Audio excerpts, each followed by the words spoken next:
Friend, स्वागत है आपका अपने चैनल आज क्लास में। रोज सुबह 5:30 बजे टॉपर सीरीज शुरू कर दिया गया है और हमारा टारगेट है फाइनल बोर्ड परीक्षा में 480 प्लस नंबर लाना। तो 480 प्लस नंबर कैसे आएगा? तो जैसे फाइनल बोर्ड परीक्षा में प्रश्न पूछा जाता है बिल्कुल वैसा ही वैसा प्रश्न आपको पढ़ना पड़ेगा और बिल्कुल वैसा ही प्रश्न रोज सुबह 5:30 बजे हम पढ़ाते हैं। तो रोज सुबह 5:30 बजे आप हमसे लाइव जुड़ के पढ़ सकते हैं। और आज की इस वीडियो में विज्ञान के टॉप 30 ऑब्जेक्टिव प्रश्न हम आपको बताएंगे जो आपके बोर्ड परीक्षा के लिए काफी महत्वपूर्ण रहेगा। तो एक भी प्रश्न आप लोग स्किप मत कीजिएगा, वीडियो को प्लीज आप लोग शुरू से लेके अंत तक देखिएगा। और चैनल को अभी तक आप सब्सक्राइब नहीं किए हैं तो चैनल को सब्सक्राइब कर लीजिएगा। और सब्सक्राइब करने के बाद एक बेल आइकन आता है तो बेल आइकन को दबा के ऑल पे कर लीजिएगा ताकि जब भी लाइव क्लास हो तो आपके पास नोटिफिकेशन पहुंचता रहे।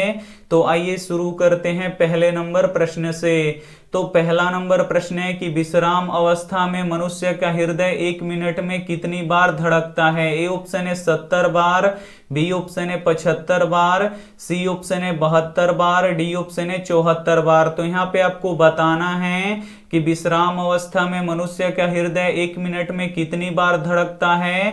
तो 72 बार धड़कता है, इसे आपको याद रखना है, काफी महत्वपूर्ण प्रश्न है। यहाँ पे सी ऑप्शन बिल्कुल ही सही हो जाएगा। ये देखते हैं अगला प्रश्न 2 नंबर प्रश्न है कि कार्बन की संयोजकता कितना होता है? ए ऑप्शन है 4, बी ऑप्शन है 3, सी ऑप्शन है 5, डी ऑप्शन है 1। तो यहाँ पे आपको बताना है कि कार्बन की संयोजकता कितना होता है। तो कार्बन की संयोजकता 4 होता है, इसे आपको याद रखना है। यहाँ पे ए ऑप्शन बिल्कुल ही सही हो जाएगा। और कार्बन का परमाणु संख्या कितना होता है? तो 6 होता है, तो ये भी साथ में आपको याद रखना है। आइए देखते हैं अगला प्रश्न 3 नंबर प्रश्न है कि सभी जीवों के लिए ऊर्जा का अंतिम स्रोत कौन सा है? ए ऑप्शन है कोयला, बी ऑप्शन है ग्रह, सी ऑप्शन है सूर्य, डी ऑप्शन है चंद्रमा। तो यहाँ पे आपको बताना है कि सभी जीवों के लिए ऊर्जा का अंतिम स्रोत कौन सा है? तो सूर्य है, इसे आपको याद रखना है। यहाँ पे सी ऑप्शन बिल्कुल ही सही हो जाएगा। और सूर्य में ऊर्जा किस क्रिया के द्वारा उत्पन्न होता है? तो नाभिकीय संलयन के द्वारा उत्पन्न होता है। तो ये भी साथ में आपको याद रखना है। आइए देखते हैं अगला प्रश्न 4 नंबर प्रश्न है कि शरीर की सबसे छोटी रक्त वाहिनी कौन सी है? ए ऑप्शन है धमनी, बी ऑप्शन है सीरा, सी ऑप्शन है कोशिका, डी ऑप्शन है वेना केव। तो यहाँ पे आपको बताना है कि शरीर की सबसे छोटी रक्त वाहिनी कौन सी है? तो वेना केव है, इसे आपको याद रखना है। यहाँ पे डी ऑप्शन बिल्कुल ही सही हो जाएगा। और धमनी में शुद्ध रक्त होता है, इसे आपको याद रखना है। और सीरा में अशुद्ध रक्त होता है, तो ये भी साथ में आपको याद रखना है। आइए देखते हैं अगला प्रश्न 5 नंबर प्रश्न है कि निम्न में से कौन सा यौगिक ईंधन के रूप में प्रयोग होता है? ए ऑप्शन है इथेनॉल, बी ऑप्शन है प्रोपेनॉल, सी ऑप्शन है इथेनोइक अम्ल, डी ऑप्शन है इनमें से सभी। तो यहाँ पे आपको बताना है कि निम्न में से कौन सा यौगिक ईंधन के रूप में प्रयोग होता है? तो इथेनॉल प्रयोग होता है, इसे आपको याद रखना है। यहाँ पे ए ऑप्शन बिल्कुल ही सही हो जाएगा। काफी महत्वपूर्ण 30 ऑब्जेक्टिव प्रश्न हम आपको बताएंगे जो आपके बोर्ड परीक्षा के लिए काफी महत्वपूर्ण रहेगा। तो एक भी प्रश्न आप लोग स्किप मत कीजिएगा, वीडियो को प्लीज आप लोग शुरू से लेके अंत तक देखिएगा। और वीडियो को अभी तक आप लाइक नहीं किए हैं तो प्लीज आप लोग वीडियो को लाइक भी कर दीजिएगा। आइए देखते हैं अगला प्रश्न 6 नंबर प्रश्न है कि सौर सेल बनाने में किसका उपयोग किया जाता है? ए ऑप्शन है लोहा का, बी ऑप्शन है चांदी का, सी ऑप्शन है तांबा का, डी ऑप्शन है सिलिकॉन का। तो यहाँ पे आपको बताना है कि सौर सेल बनाने में किसका उपयोग किया जाता है? तो सिलिकॉन का प्रयोग किया जाता है, इसे आपको याद रखना है। यहाँ पे डी ऑप्शन बिल्कुल ही सही हो जाएगा। और सिलिकॉन अर्धचालक होता है, तो ये भी साथ में आपको याद रखना है। आइए देखते हैं अगला प्रश्न 7 7 नंबर प्रश्न है कि पतियों में गैसों का आदान प्रदान किससे होता है? ए ऑप्शन है सीरा से, बी ऑप्शन है रंध्र से, सी ऑप्शन है मध्य सीरा से, डी ऑप्शन है हरितलौहक से। तो यहाँ पे आपको बताना है कि पतियों में गैसों का आदान प्रदान किससे होता है? तो रंध्र से होता है, इसे आपको याद रखना है। यहाँ पे बी ऑप्शन बिल्कुल ही सही हो जाएगा। और पेड़ पौधों की पत्तियां किसके कारण से हरा दिखाई देती हैं? तो हरित लौहक के कारण से हरा दिखाई देती हैं। तो ये भी साथ में आपको याद रखना है। आइए देखते हैं अगला प्रश्न 8 नंबर प्रश्न है कि कार्बन और हाइड्रोजन के संयोग से क्या बनता है? ए ऑप्शन है आयनिक यौगिक, बी ऑप्शन है हाइड्रोकार्बन, सी ऑप्शन है हैलोजन, डी ऑप्शन है अम्लराज। तो यहाँ पे आपको बताना है कि कार्बन और हाइड्रोजन के संयोग से क्या बनता है? तो हाइड्रोकार्बन बनता है, इसे आपको याद रखना है। यहाँ पे बी ऑप्शन बिल्कुल ही सही हो जाएगा। एक प्रश्न ये भी पूछा जाता है कि सबसे सरलतम हाइड्रोकार्बन कौन सा होता है? तो मीथेन होता है। तो ये भी साथ में आपको याद रखना है। आइए देखते हैं अगला प्रश्न 9 नंबर प्रश्न है कि गोबर गैस एक प्रकार की ए ऑप्शन है प्राकृतिक गैस है, बी ऑप्शन है बायोगैस है, सी ऑप्शन है लकड़ी है, डी ऑप्शन है चूल्हा है। तो यहाँ पे आपको बताना है कि गोबर गैस एक प्रकार की क्या है? तो बायोगैस है, इसे आपको याद रखना है। यहाँ पे बी ऑप्शन बिल्कुल ही सही हो जाएगा। और बायोगैस का मुख्य घटक क्या होता है? तो मीथेन गैस होता है। तो ये भी साथ में आपको याद रखना है। आइए देखते हैं अगला प्रश्न 10 नंबर प्रश्न है कि तिलचट्टा में कितने जोड़े श्वास रंध्र पाए जाते हैं? ए ऑप्शन है 5 जोड़े, बी ऑप्शन है 10 जोड़े, सी ऑप्शन है 7 जोड़े, डी ऑप्शन है 8 जोड़े। तो यहाँ पे आपको बताना है कि तिलचट्टा में कितने जोड़े श्वास रंध्र पाए जाते हैं? तो 10 जोड़े श्वास रंध्र पाए जाते हैं, इसे आपको याद रखना है। यहाँ पे बी ऑप्शन बिल्कुल ही सही हो जाएगा। और तिलचट्टा किसके द्वारा श्वसन करता है? तो ट्रैकिया के द्वारा करता है। तो ये भी साथ में आपको याद रखना है। आइए देखते हैं अगला प्रश्न 11 नंबर प्रश्न है कि आभूषण बनाने वाला सोना होता है। ए ऑप्शन है 22 कैरेट का, बी ऑप्शन है 20 कैरेट का, सी ऑप्शन है 24 कैरेट का, डी ऑप्शन है 30 कैरेट का। तो यहाँ पे आपको बताना है कि आभूषण बनाने वाला सोना होता है। तो आभूषण बनाने वाला सोना 22 कैरेट का होता है, इसे आपको याद रखना है। यहाँ पे ए ऑप्शन बिल्कुल ही सही हो जाएगा। और शुद्ध सोना कितने कैरेट का होता है? तो शुद्ध सोना 24 कैरेट का होता है। तो ये भी साथ में आपको याद रखना है। आइए देखते हैं अगला प्रश्न 12 नंबर प्रश्न है कि विद्युत धारा के चुंबकीय प्रभाव का खोज किसने किया? ए ऑप्शन है फैराडे ने, बी ऑप्शन है ओस्टर्ड ने, सी ऑप्शन है एम्पियर ने, डी ऑप्शन है बोर ने। तो यहाँ पे आपको बताना है कि विद्युत धारा के चुंबकीय प्रभाव का खोज किसने किया? तो ओस्टर्ड ने किया, इसे आपको याद रखना है। यहाँ पे बी ऑप्शन बिल्कुल ही सही हो जाएगा। एक प्रश्न ये भी पूछा जाता है कि विद्युत धारा के चुंबकीय प्रेरण का खोज किसने किया? तो विद्युत धारा के चुंबकीय प्रेरण का खोज फैराडे ने किया। तो ये भी साथ में आपको याद रखना है। आइए देखते हैं अगला प्रश्न 13 नंबर प्रश्न है कि रक्त में शर्करा की मात्रा को कौन नियंत्रित करता है? ए ऑप्शन है एंड्रोजन, बी ऑप्शन है इंसुलिन, सी ऑप्शन है रेजिन, डी ऑप्शन है इनमें से कोई नहीं। तो यहाँ पे आपको बताना है कि रक्त में शर्करा की मात्रा को कौन नियंत्रित करता है? तो इंसुलिन करता है, इसे आपको याद रखना है। यहाँ पे बी ऑप्शन बिल्कुल ही सही हो जाएगा। और यही इंसुलिन जब शरीर में कम हो जाता है, इसकी कमी हो जाती है, तो शरीर में मधुमेह रोग होता है, यानी शुगर रोग होता है। तो ये भी साथ में आपको याद रखना है। आइए देखते हैं अगला प्रश्न 14 नंबर प्रश्न है कि सिल्वर क्लोराइड का रंग कैसा होता है? ए ऑप्शन है काला, बी ऑप्शन है नीला, सी ऑप्शन है पीला, डी ऑप्शन है श्वेत। तो यहाँ पे आपको बताना है कि सिल्वर क्लोराइड का रंग कैसा होता है? तो सिल्वर क्लोराइड का रंग श्वेत होता है, इसे आपको याद रखना है। यहाँ पे डी ऑप्शन बिल्कुल ही सही हो जाएगा। काफी महत्वपूर्ण 30 ऑब्जेक्टिव प्रश्न हम आपको बताएंगे, तो एक भी प्रश्न आप लोग स्किप मत कीजिएगा। वीडियो को प्लीज आप लोग शुरू से लेके अंत तक देखिएगा, और इसमें से जो भी प्रश्न आपको याद ना हो तो प्लीज आप लोग उसे नोटबुक पे लिख के जरूर याद कर लीजिएगा। और वीडियो को अभी तक आप लाइक नहीं किए हैं तो प्लीज आप लोग वीडियो को लाइक भी कर दीजिएगा। आइए देखते हैं अगला प्रश्न 15 नंबर प्रश्न है कि विद्युत धारा उत्पन्न करती है। ए ऑप्शन है चुंबकीय क्षेत्र, बी ऑप्शन है विद्युत क्षेत्र, सी ऑप्शन है धारा क्षेत्र, डी ऑप्शन है इनमें से कोई नहीं। तो यहाँ पे आपको बताना है कि विद्युत धारा उत्पन्न करती है, तो जो चुंबकीय क्षेत्र होती है ये विद्युत धारा उत्पन्न करती है, इसे आपको याद रखना है। यहाँ पे ए ऑप्शन बिल्कुल ही सही हो जाएगा। ये देखते हैं अगला प्रश्न 16 नंबर प्रश्न है कि श्वेत रक्त का जीवन काल कितने दिनों का होता है। ए ऑप्शन है 12 से 20 दिनों का, बी ऑप्शन है 2 से 3 दिनों का, सी ऑप्शन है 20 से 30 दिनों का, डी ऑप्शन है 4 महीना का। तो यहाँ पे आपको बताना है कि श्वेत रक्त का जीवन काल कितने दिनों का होता है, तो 12 से 20 दिनों का होता है, इसे आपको याद रखना है।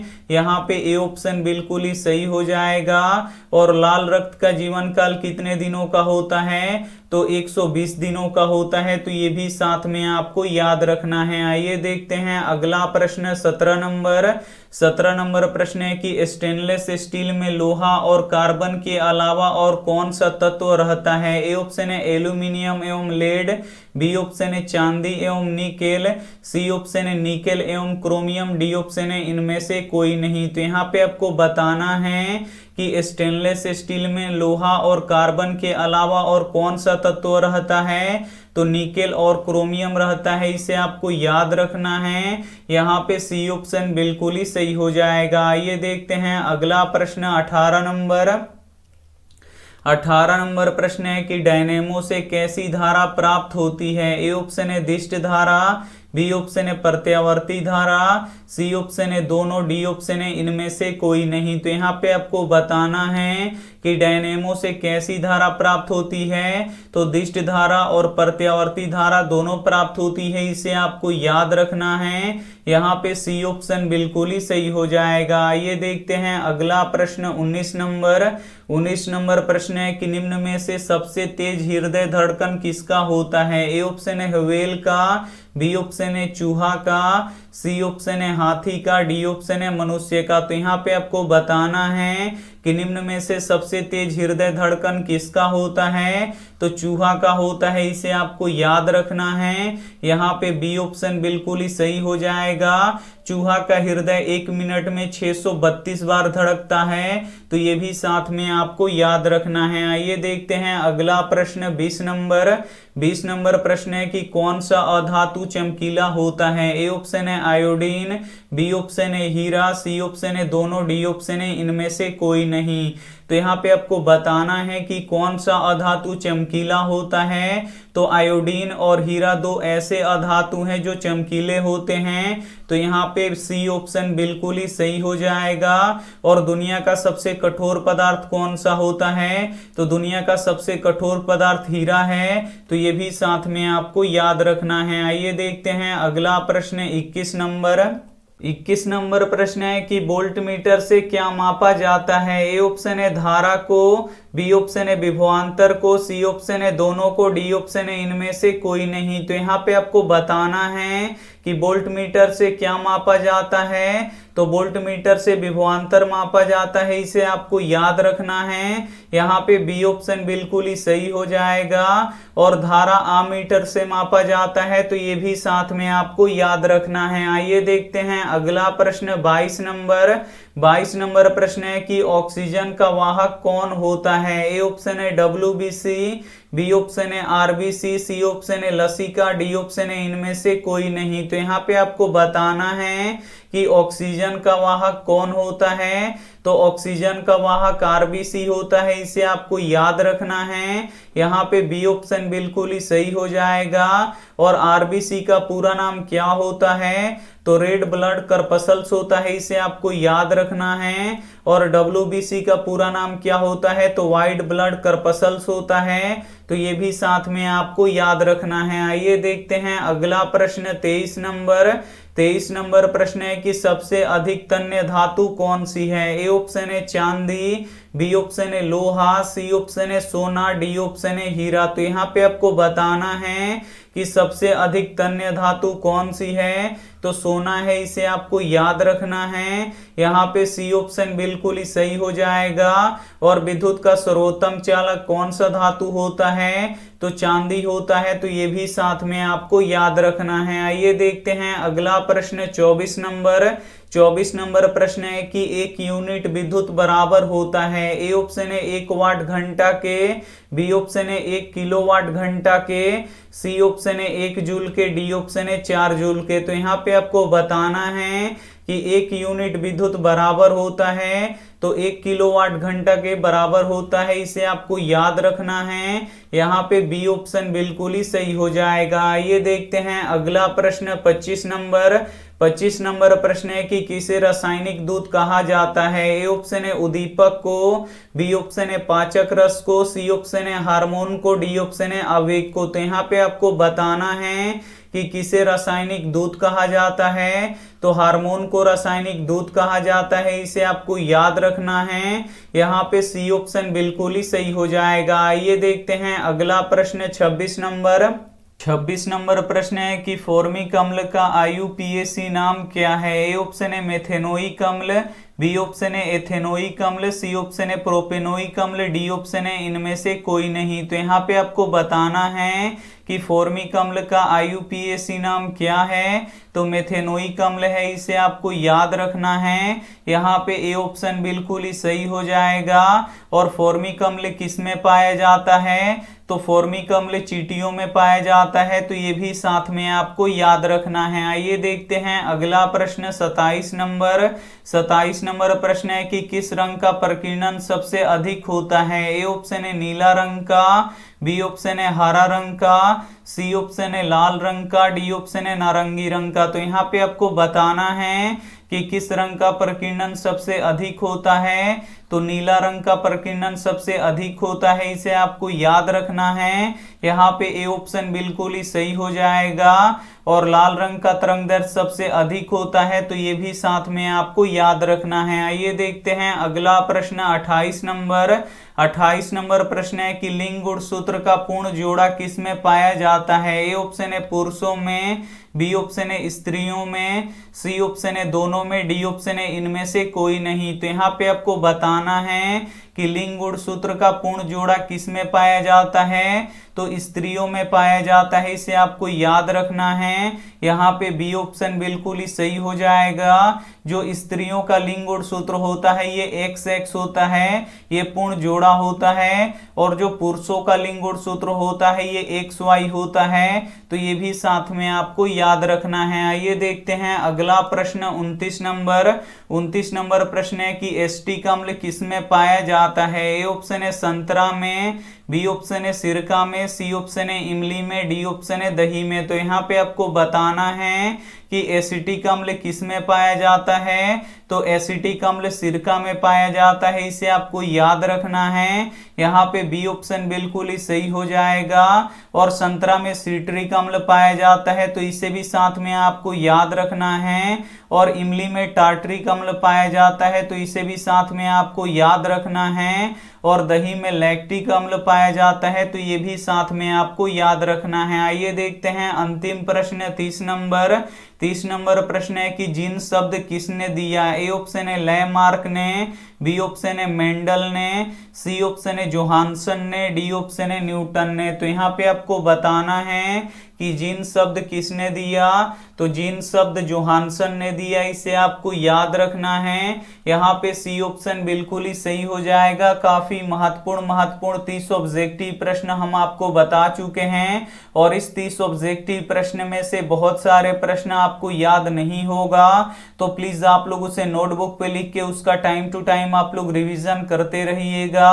और वीडियो को अभी तक आप लाइक नहीं किए तो प्लीज आप लोग वीडियो को लाइक भी कर दीजिएगा। आइए देखते हैं यहाँ पे होमवर्क प्रश्न। इस होमवर्क प्रश्न का जवाब आपको कमेंट बॉक्स में देना है कि आवेश के प्रवाह के दर को क्या कहते हैं। ए ऑप्शन है विद्युत धारा, बी ऑप्शन है प्रतिरोध, सी ऑप्शन है चालक, डी ऑप्शन है नाभिक। तो जो भी ऑप्शन आपको सही लगे वो आप हमें कमेंट करके जरूर बताइएगा।